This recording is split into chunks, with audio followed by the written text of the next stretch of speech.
Bonjour et bienvenue dans cette nouvelle vidéo de la Gazette de la psychogénéalogie, la dépendance affective, pourquoi? On parle beaucoup de la dépendance affective, mais savez-vous ce que c'est? Eh bien, c'est comme une drogue. Elle agit exactement comme une drogue, c'est l'addiction à l'amour, tout simplement. Et c'est une addiction qui va ronger la personne, qui va la détruire intérieurement, pouvant même aller des fois jusqu'au suicide, si la personne n'arrive pas à remonter la pente. La différence entre l'amour et la dépendance affective, principalement, c'est que l'amour a une limite, la dignité, que n'a pas du tout la dépendance affective, elle n'a aucune limite. Il faut savoir qu'en dénaturant le sentiment qui nous relie à l'autre, nous nous dégradons au passage. Et en psychogénéalogie, justement, on retrouve ce type de répétition. La dévalorisation, la dégradation de soi, l'oubli total de soi, où l'on attend à tout moment quelques petites miettes d'amour que l'autre va nous jeter, mais qui n'arrivera pas toujours. Alors que se passe-t-il dans l'arbre généalogique? Eh bien, il faut pour cela remonter quand même plusieurs générations pour retrouver cet enfant qui a été abandonné ou vendu, suivant les époques, mais surtout un enfant qui a été abandonné, remis à un orphelinat, ou alors remis à une famille, mais qui va le maltraiter, qui va le violenter.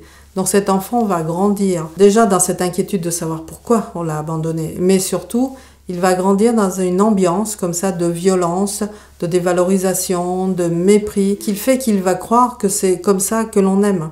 Pour lui, ça sera les seules marques d'amour qu'il obtiendra, c'est celles où on s'occupe de lui, malheureusement, mais dans la violence. Donc cet enfant trop faible ou trop petit pour se défendre dans cette famille violente envers lui, va grandir dans cette idée que de toute manière les autres seront toujours plus forts que lui et que c'est normal qu'on le traite de cette manière. Ce qui fait qu'en grandissant, il va toujours être avec des personnes qui chercheront à le dévaloriser, à l'humilier ou à le frapper. Et comme il va penser que ce sont les seules marques d'amour que l'on peut recevoir, eh bien il va donner aussi ces marques d'amour à d'autres.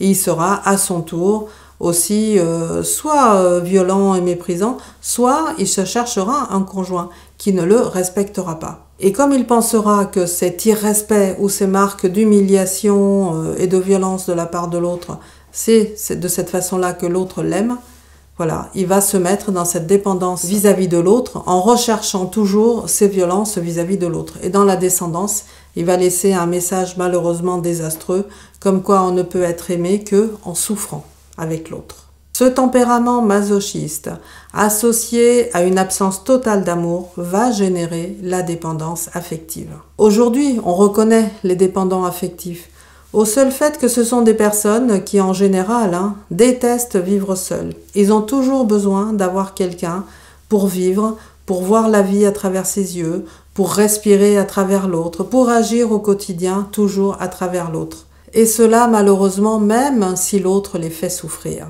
Exactement comme l'histoire de cet enfant abandonné dans la généalogie et qui va grandir avec ses valeurs, si on peut dire, de dévalorisation, de mépris, d'oubli de soi, et en plus de remerciement, parce qu'il aura une redevabilité à faire valoir à cette famille qui l'a accueilli. Mais pour lui, comme je l'ai dit tout à l'heure, évidemment, l'amour est associé à la violence physique, verbale, aux maltraitances, et c'est ce qui fait que dans la descendance, on va se retrouver avec des personnes aujourd'hui qui se croient amoureuses de l'autre, de leur conjoint, mais en réalité sont en dépendance affective. Il faut évidemment modifier cette croyance que l'amour égale violence ou souffrance, parce que le vrai amour authentique, eh bien il rend heureux, c'est ici que ça se passe, c'est dans le cœur. C'est un sentiment qui fait naître un sourire, une lumière intérieure que tout le monde remarque, chose que ne permet pas la dépendance affective. Bien au contraire, la dépendance affective annihile la personnalité de l'individu.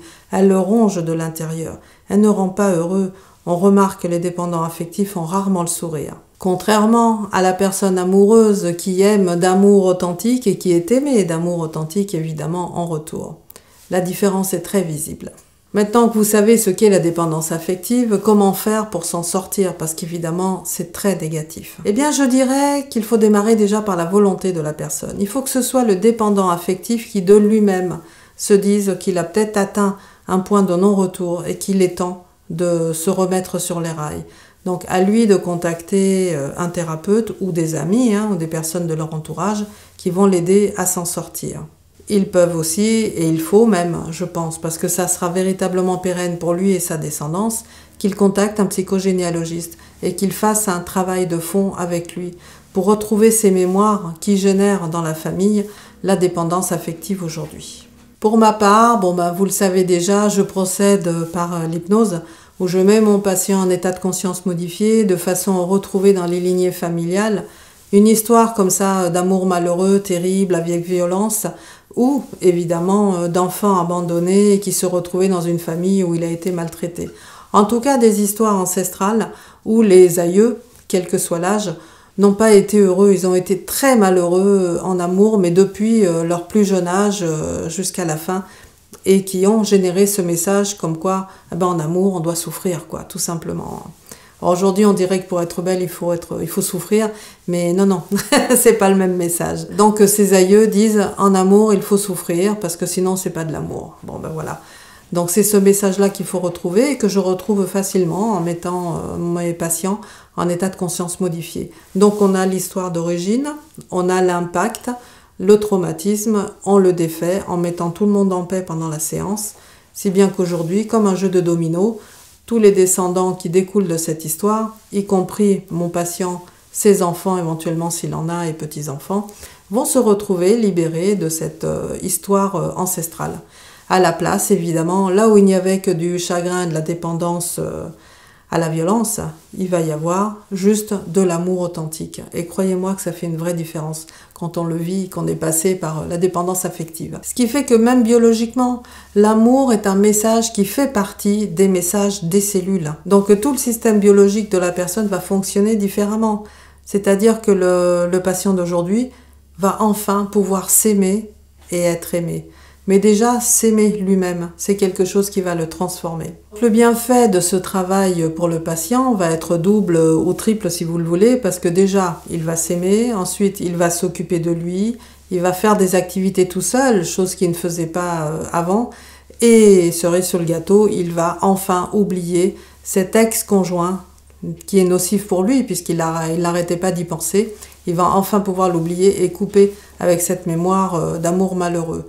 Évidemment, le plus grand bonheur sera que, quelques temps après, comme il aura changé son énergie, sa lumière et sa façon de se comporter, il va s'attirer un nouvel amour, un partenaire qui sera dans un nouveau schéma que cette personne n'a jamais rencontré auparavant dans ses autres amours. Et c'est là où il verra que le travail a véritablement fonctionné, parce que les événements ne sont plus les mêmes, les rencontres ne sont plus les mêmes, et surtout l'amour sera totalement différent, puisque ce sera un amour authentique, respectueux et valorisant, nourricier en tout cas. Alors justement, ce que je vous explique me rappelle l'histoire d'une patiente que j'avais reçue, dont je vous donnerai tous les détails dans un futur Raconte-moi une histoire, mais au moins je vous en fais un bref résumé pour que vous voyez comment ça s'impacte.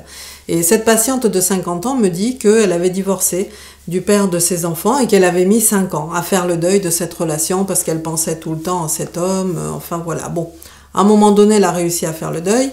Elle est retombée amoureuse d'un autre homme qui apparemment était l'homme idéal pour elle, sauf qu'au fil de l'eau de leur relation, eh bien cet homme se révélait beaucoup moins idéal.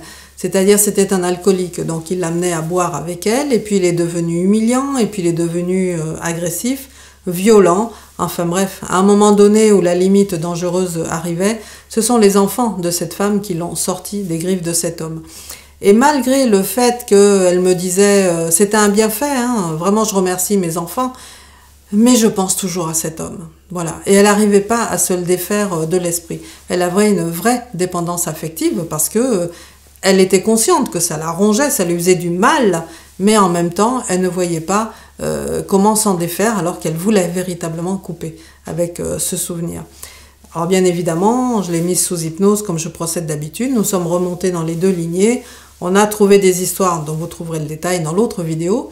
Et cette personne a guéri. Cette femme a guéri de sa dépendance affective, puisque j'ai su, elle m'a rappelé quelque temps après, la fin de notre suivi, en me disant qu'elle était amoureuse d'un homme, mais qui n'avait rien à voir au niveau des précédents qu'elle avait eus. C'était un schéma complètement différent. C'était un homme qui la choyait, mais véritablement, et qui lui vouait un amour authentique, et évidemment, elle l'aimait beaucoup aussi. Voilà. Donc ça, c'était la cerise sur le gâteau. Donc c'était juste pour vous illustrer un peu comment ça se passe et qu'il est nécessaire d'aller trouver un psychogénéalogiste après.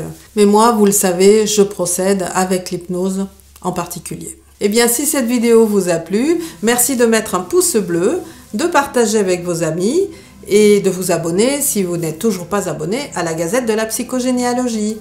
Eh bien, écoutez, je vous remercie pour votre confiance, votre fidélité. Je vous embrasse très fort et je vous dis à très bientôt. Au revoir!